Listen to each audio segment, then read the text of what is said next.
มือนี่จะกสิมารีวิวแกงหน่อไม้ขมตามคำขอที่มีคนขอมาบอกให้จอยแกงหน่อไม้ขมให้เบิ่งแล้วเด้อทุกคนก็คือมื้อนี้จอยจะมารีวิวแกงหน่อไม้ขมตามสไตล์ของจอยก็คือเป็นสไตล์บ้านเฮาคือแกงหน่อไม้ขมนี่ก็คือจะเป็นหน่อไม้ที่ออกฤดูแล้งจะออกตั้งแต่ปลายเดือนธันวาจนฮอดเดือนมิถุนาเด้อทุกคนจะเป็นหน่อไม้ที่ออกช่วงฤดูแล้งฤดูฝนจะบ่ออกเด้อหน่อไม้ชนิดนี้จะเป็นหน่อไม้ที่ออกฤดูแล้งเฮ็ดกินก็คือเฮ็ดกินง่ายแห้งคือบ่จำเป็นต้องไปต้มให้แบบให้มันจืดนู่นนี่นั่นบ่จำเป็นต้องไปแกงใส่ยานางใส่ปลาแดกอีหยังนู่นนั่นแกงแบบง่ายๆแบบเฮ็ดแนวใดกินก็ได้กินดิบก็ได้กินสุกก็ได้เลยทุกคนเป็นหน่อไม้ที่หากินยากแห้งหน่อไม้ชนิดนี้มันจะออกทางภาคเหนือของลาวเด้อเป็นจังได๋ไปเบิ่งกันเลยสบายดีทุกคนมื้อนี้ก็คือจะมารีวิวแกงหน่อไม้ขมตามคำขอให้เบิ่งเด้ออย่างแรกเลยก็ต้องไปหาเก็บผักหอมเก็บผักกาดกับผักอีหยังมาเพิ่มเด้อเพราะว่าหน่อไม้ที่เราไปหามาช่วงนี้มันหาได้น้อยแฮงมันบ่ได้หลายเวลาหามาก็คือเฮ็ดกินก็คือแบบว่ามันย่านจะบ่พอกินก็เลยต้องไปหาเก็บผักอยู่ในสวนเพิ่มก็คือจะเป็นผักหอมมักถั่วหรือว่ากระเทียมนู่นนี่นั่นหลายอันหลายแนวไปใส่เพิ่มเด้อทุกคนก็คือ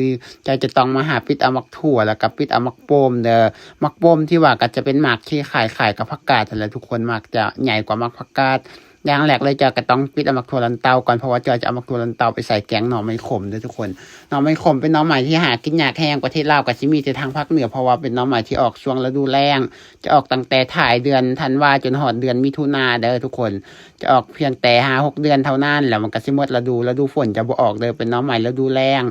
ประเทศลาวก็จะออกทางภาคเหนือทางคือว่าแหละเพราะว่ามันจะออกแถวอากาศเย็นอากาศหนาวเด้อเป็นหน่อไม้ที่มักแถวอากาศเย็นอากาศหนาวคืออย่างเช่นประเทศจีนประเทศเวียดนามจะมีหลายแห้งเลยหน่อไม้ฤดูนี้คือจะเป็นหน่อไม้ฤดูแล้งหน่อไม้อยู่บ้านจอยจะมีหลายฤดูแห้งทุกคนเพราะว่าจะเป็นหน่อไม้ฤดูฝนหน่อไม้ฤดูแล้งมีหมดเลยคือหน่อไม้ฤดูฝนเฮ็ดกินคือจะต้องต้มให้มันจืดก่อนกินเพราะว่าบ่ซั่นมันก็สิหืนอันอยู่ไทยอาจจะเอิ้นว่าขมแต่ว่าอยู่ลาวจะเอิ้นว่าหืนเด้อหน่อไม้ฤดูฝนเป็นหน่อไม้ที่คือหน่อไม้ไหลนั่นแหละทุกคนแต่ว่าหน่อไม้แล้วหน่อไม้ขมแท้ๆอยู่บ้านจอยหรือว่าประเทศลาวภาคเหนือมันจะเป็นหน่อไม้ที่ออกฤดูแล้งนี่แหละหน่อไม้ขมแท้ๆแต่ว่าหน่อไม้ขมก็บ่แม่นว่าสิมีแต่ชนิดขมหรือจะมีชนิดหวานนำจะมีหลายชนิดแฮงจะมีทั้งชนิดขมชนิดหวานในหน่อไม้ฤดูไหนก็ตามว่าจะเป็นหน่อไม้ฤดูแล้งหน่อไม้ฤดูฝนก็คือกันหน่อไม้ฤดูฝนก็จะมีชนิดขมชนิดหวานแล้วบ่แม่นหน่อไม้ฤดูฝนจะมีชนิดหืนแล้วก็ชนิดหวานส่วนหน่อไม้ฤดู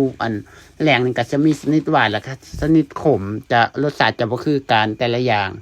ก็คือเฮ็ดกินก็คือจะแตกต่างกันไปแบบนี้นะทุกคนหลังจากจอยไปหาเก็บผักหอมมาเก็บอหย่างเครื่องปรุงมาเรียบร้อยต่อมาจอยก็ต้องแกง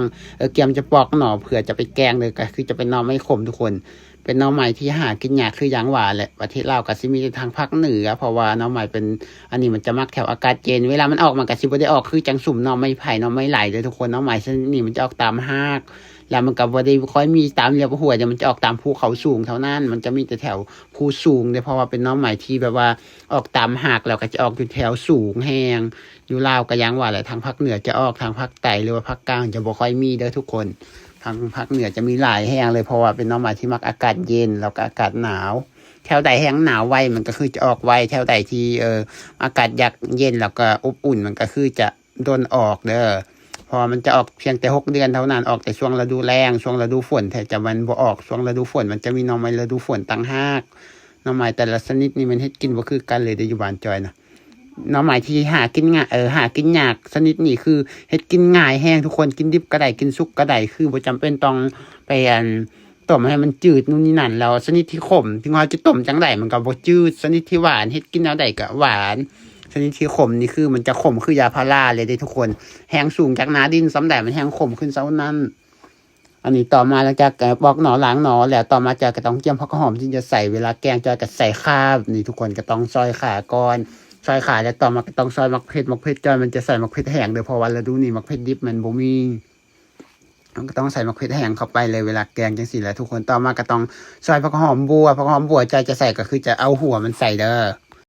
อันนี้ก็จะเป็นผักหอมบัวหลังจากซอยผักหอมบัวแล้วต่อมาก็ต้องมันซอยผักอีเลิศเพราะจอยจะใส่ผักอีเลิศเด้อผักอีเลิศหรือว่าผักนางเลิศนั่นแหละทุกคนอยู่บ้านเฮาเจอผักอีเลิศ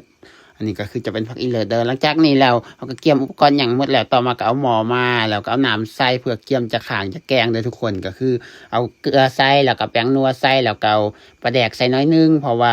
จะปกติแล้วเขาแกงมันหน่อไม้ชนิดนี้มันจะบ่ใส่ปลาแดกเลยทุกคนหลังจากนั้นก็ตามด้วยเครื่องหอมที่เราจะใส่แล้วก็เอาหน่อไม้ใส่เข้าไปได้เลยเด้หน่อไม้นี่บ่จำเป็นต้องทายมันฟดแต่จังใส่คือจะใส่แบบนี้ได้เลยทุกคนเพราะว่าเป็นหน่อไม้ที่แบบว่าบ่จำเป็นต้องต้มให้มันสุกบ่ต้องจำเป็นต้องต้มให้มันจืดคือต้มสุกแล้วก็กินได้เลยแบบนี้นะทุกคนต่อมาจะก็ต้องเกียมดังไฟเพื่อสีแต่งแกงหน่อไม้ขมนี่เด้อทุกคนอันนี้ก็ต้องดังไฟก่อนดังไฟแล้วต่อมากันยกหม้อข้างเลยแล้วก็ชมวิวไปพร้อมบรรยากาศโคตรดีเลยทุกคนช่วงนี้อากาศยังบ่ได้ร้อนเด้ออยู่บ้านจอยอากาศยังจะเย็นแห้งตอนกลางคืนนี้นอนห่มผ้า2โตทุกมื้อเพราะว่าอากาศหนาวตอนมื้อสวยเนี่ยอากาศจะร้อนหน่อยนึงแต่ว่าร้อนสุดก็28 29องศาบ่ได้ฮอต30องศาเด้อตอนช่วงนี้นะอากาศยังจะเย็นแห้งเลยอันนี้ก็ต้มหน่อไปโดนสักพักหนึ่งมันเดือดแล้วต่อมาก็มันเอามักโปมแล้วก็มักถั่วลันเตาใส่ลงไปเลยทุกคนเพื่อเอาจะแกงแล้วหลังจากนั้นแล้วก็ปิดฝาเอาไว้แล้วก็พยายามดังไฟใส่อีกเทื่อหนึ่งจนกว่ามันจะฟดอีกเทื่อหนึ่งหลังจากมันฟดอีกเทื่อหนึ่งเราก็จะเอาผักอีเลิศใส่ผักอีเลิศผักหอมมาแล้วเอาผักอีเลิศใส่เข้าไปแล้วก็คนให้มันเข้ากันหลังจากนี้ก็คือคนมันเข้ากันแล้วเบิ่งก็ต้องซีมเบิ่งว่ามันจอบหรือว่าบ่จอบหรือว่ามันสุกแล้วบ่คันว่ามันสุกแล้วก็สามารถปรุงแล้วก็กินได้เลยแบบนี้ทุกคนคือเฮ็ดกินง่ายแห้งเนาะใหม่แล้วดูนี่นะกินดิบก็ได้กินสุกก็ได้แต่ตอนมันโผล่มาหน้าดินเท่านั้นแหละจะคือขมแห้งเลยจะขมคือยาพาราแท้ๆเลยผู้ใดบ่เคยกินก็สิฮู้ว่ารสชาติมันขมเป็นจังไดถ้าผู้ใดเคยกินนี่ก็สิฮู้เลยว่าหน่อไม้ขมมันขมแท้บ่คือจะไปต้มจังไดก็บ่จืดเพราะว่ามันคือหน่อไม้ขมผู้ใดบ่มักกินขมนี่คือจะกินบ่ได้เลยอย่างเส้นจ้อยก็เป็นหนึ่งในนั้นที่บ่มักกินขมจ้อยจะบ่กินเวลามันโผล่มาหน้าดินเพราะมันขมแห้ง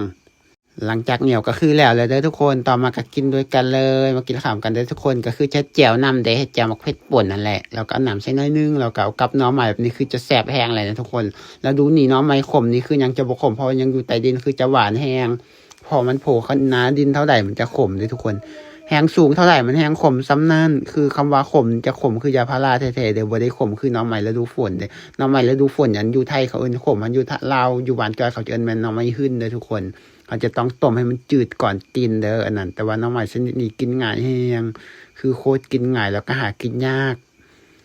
แล้วสำหรับคลิปตัวนี้จอยก็ถ่ายไปถ่ายมาจอยสิได้ขอจบสำนีเด้อแล้วพบกันใหม่คลิปหน้าสำหรับคลิปนี้จอยก็สิได้ขอจบสำนีแล้วผู้ใดอยากให้คลิปอีหยังก็สามารถคอมเมนต์เข้ามาได้เด้อแล้วพบกันใหม่วันละก็ไปบาย